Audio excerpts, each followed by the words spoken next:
आजचा भ्रष्टाचार या विषयावर माझे विचार मांडणार आहे. भाषण सुरू करण्यापूर्वी मला काही ओळी म्हणाव्याशा वाटतात. क्रांतीवीरांचे बलिदान आठवूया, देशाचा तिरंगा अभिमानाने फडकवूया, घेऊन शपथ आज या पवित्र दिनी भ्रष्टाचाराला देशातून समूळ नष्ट करूया. मित्रांनो, आज आपण ज्या स्वातंत्र्य श्वास घेत आहोत ती मिळवण्यासाठी देशाचे थोर स्वातंत्र्य सैनिकांनी प्राणांचे बलिदान दिले.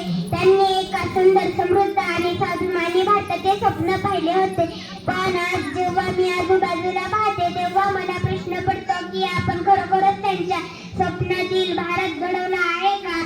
आज आपल्या देशासमोर भ्रष्टाचार हा सर्वात मोठा शत्रू म्हणून उभा आहे.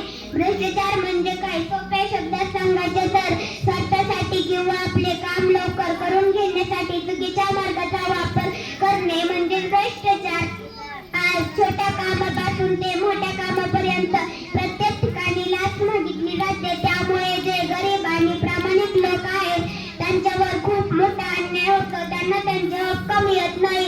डॉक्टर, शिक्षक, पोलीस किंवा सरकारी अधिकारी जर सर्वजण पैशाच्या मागे धावू लागला तर देशाचा विकास कसा होणार? आज आपण विज्ञानात प्रगती केली आहे, आपण चंद्रावर पोहोचलो आहोत, पण जोपर्यंत आपण या भ्रष्टाचाराच्या अंधारातून बाहेर पडत नाही तोपर्यंत आपले स्वातंत्र्य पूर्ण राहील. मी तर इयत्ता 3री शिकणारी एक लहान मुलगी आहे, पण मला एवढं नक्की समजतं की देश फक्त सीमेवर लढून बदलत नाही तर देशाच्या आत राहून प्रामाणिकपणे जगल्याने बदलतो.